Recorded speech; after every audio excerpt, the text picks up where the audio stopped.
Let's talk about this phenomenon where men really believe that their preferences for women should shape how women behave and look.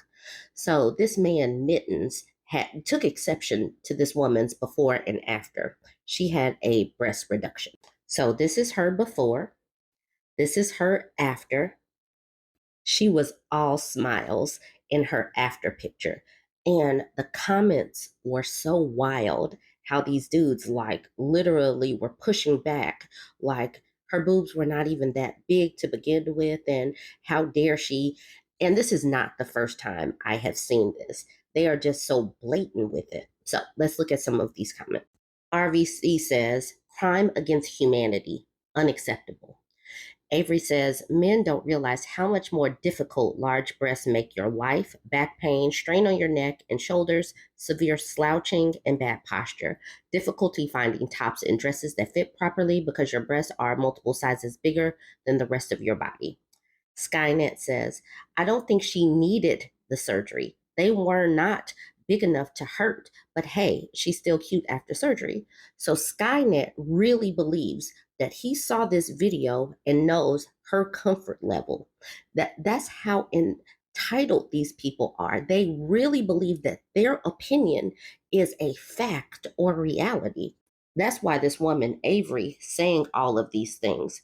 It doesn't matter if women give their actual lived experience. Men believe that their opinions trump women's experiences. Dan says, I hate you for this. I hold you more responsible for showing me than the surgeons who lied to that woman and told her that her life would be better. She could have fed a village of babies. Now she'll die alone with cats. No offense, but you get it. This also goes to show that these men really have no idea how breastfeeding works, how women's bodies work, how their opinions do not shape women's behaviors anymore.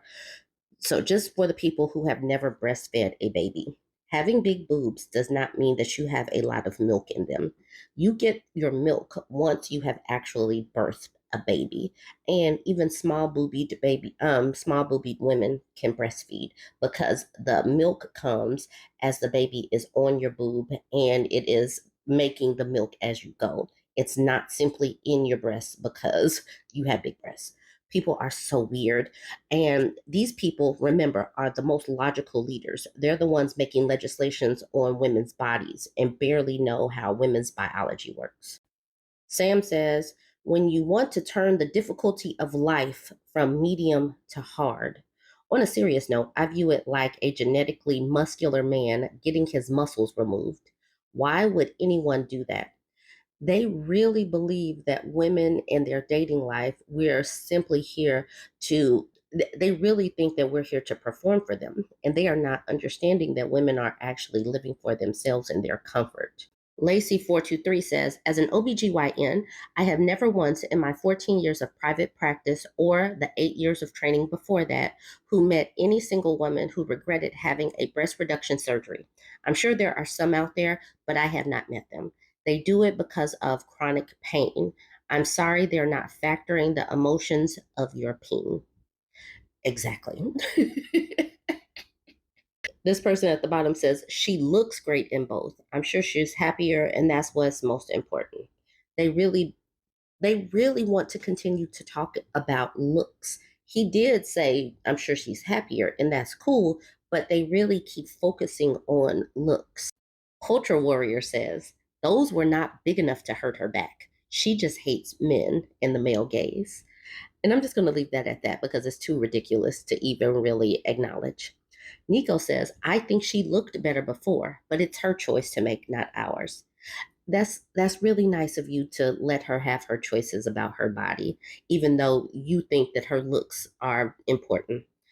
Not Jack Napier says, horribly scared for life. Breast reduction surgery is effing brutal. Okay. This person at the bottom says, she turned the difficulty setting up. Mr. Java Smurf says, why are her shoulders still slumping forward?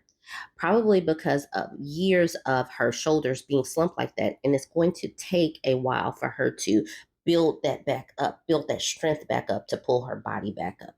Please understand that your body doesn't just automatically shape back up how it's supposed to be simply because you got that removed. What is wrong with these people? Okay, Bruce says plastic surgeon here. Breast reduction surgery has one of the highest satisfaction rates of any surgery I do. Yes, they are smaller after, but the shape and appearance is much better, and patients have immediate relief of their significantly painful symptoms. It's a great surgery. Thank you for weighing in, Bruce. Chris says, never understood the appeal of bigger, saggy boobs. Yes. Tay says, her body, her choice. She seems very happy with her decision. So we have some people that chime in and who have some sense. So chime in. What do you think about these people and their opinions on this woman who is obviously visibly happy with her decision to have a reduction? Like, comment, share. Okay, so let's look at this tweet from this person named Abby. Abby says, some of the same people, example, cat turd, and I doubt that this person's name is cat turd. Some of these same people demanding Christian conservatives let go of our most deeply held values so that more and more degenerate people feel welcome in the big tent are those who, for the last year, have been screeching that any disloyal DeSantis supporter and anyone labeled rhinos for criticizing Trump is not welcome. Don't expect me to buy that this is fitting as many people in the tent as possible when you've been actively alienating people who were already inside. There is a way to have a big tent without cramming immorality and compromise down the throats of conservative Christians, but this isn't it. I'm sorry, there is a way to have a big tent without cramming immorality and compromise down the throats of conservative Christians, but this isn't it. Okay, so y'all, ever since the whole Amber Rose thing happened, I have been seeing tweets like this. So I'm sure that they are talking about Amber Rose and speaking at the RNC and all of that that goes with that because some people want to bring other folks in and some people want to be purists, and I'm seeing this intellectual or ideological divide, and it's making me chuckle, especially since I know that the GOP is very old already and that the younger voters tend to skew more liberal. So I love that they are trying to keep everything pure and try to make sure that people that they deem immoral are pushed out because a lot of times their immorality has more to do with being a wasp than anything else. And I also saw, and I didn't get screenshots, this woman who is conservative leaning, but she's an atheist, and she felt politically homeless. And she wants to be MAGA so bad, but these people do not want you if you're an atheist. They don't want you because they believe that the space should be for conservative Christians.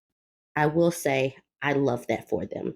I love that they are so antagonistic and vitriolic to other people and their belief system. I love that for them. And I really hope that it pushes more and more people away and that helps them go the way of the dodo bird quicker.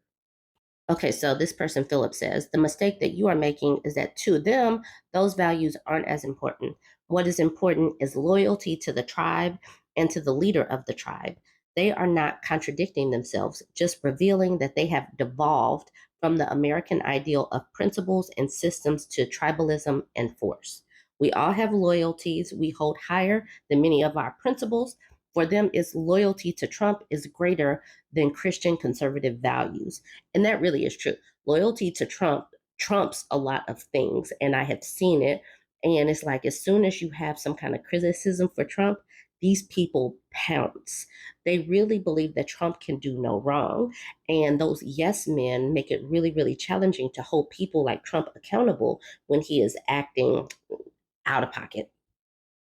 For example, an example might be for you, the Daily Wire. You have friends and trust and loyalty with the organization and people in that organization.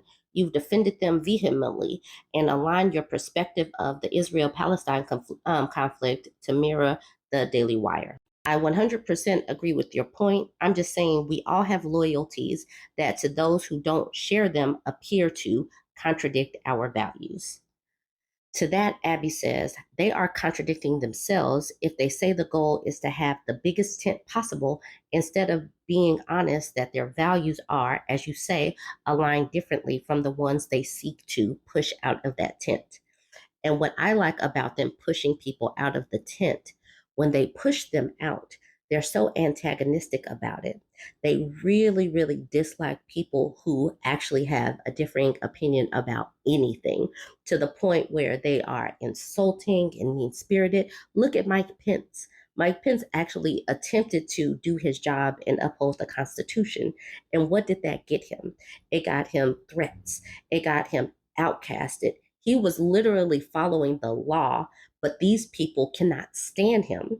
And that goes back to the loyalty to Trump is more important than actually doing your job, doing it well, and having some integrity. She continues with, I take issue with your assertion that my views on Israel or any topic are defined by my friendship with or loyalty to the Daily Wire.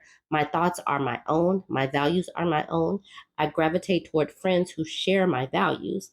I have disagreed with and criticized the Daily Wire host positions on various topics plenty of times. This person says their values are whatever Trump decides at that moment. So it evolves based on what the focus group says. And that is absolutely true because Trump doesn't seem to have a very strong stance on anything. He goes kind of with the wind, and then so do his supporters. Philip says there's an element of truth to that. This person says, at the end of the day, it's just a tweeting cat. Abby says, no, it's a human being who has a ridiculous amount of influence on the movement. Dennis says, I've been seeing the Republicans split over this issue. Haven't been following too closely though, but I wonder if the Republican Party has compromised so badly to bring more people in. Shouldn't the people who believe that leave the party? I've been seeing the split as well. James says, the government is not the arbiter of Christian morality. You can live your values regardless of who's in office. And I completely agree with that sentiment. Just because somebody has a different belief system does not impact their job or should not impact their job. This is the reason why a theocracy is so like I push back against that so hard because those people in the theocracy, if it were these people, these Christian conservatives, these Christo fascists, they want you to live how they believe. And I just cannot get with that. So this tweet thread does go with that other person's tweet.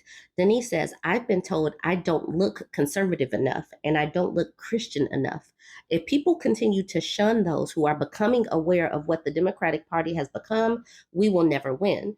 Embracing people like me doesn't compromise your values. They are only compromised when you're not solid in those values. Like it or not, we may not look like people you're used to, but we're bringing in people who feel politically homeless. So this woman is tatted up. She has on this tube top shirt. She's wearing makeup, and y'all know that they are probably giving it to her. She does not look like the plain Jane conservative trad wife picture that people talk about. So you know she is not Christian enough for the extra, hoity-toity holy rollers. So she feels politically homeless, and she will probably continue to feel politically homeless because of how conservative Christians come at people. And I love that for them.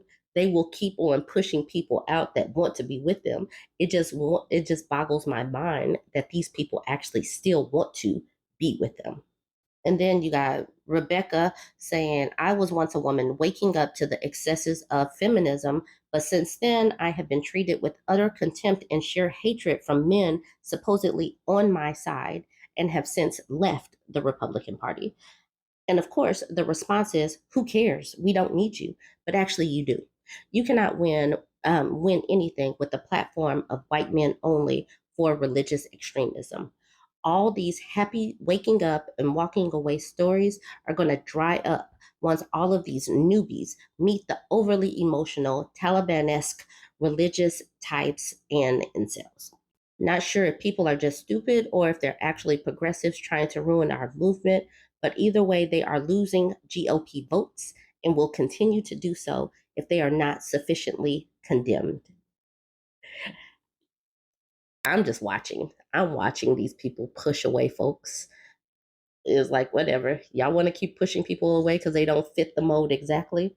Who am I to stop them? I'm just watching. And hopefully it helps them go the way of the dodo bird even quicker. All right, join the conversation. Let me know what you think. Let me know what you have seen in your social media platforms. Don't forget to like, comment, and share.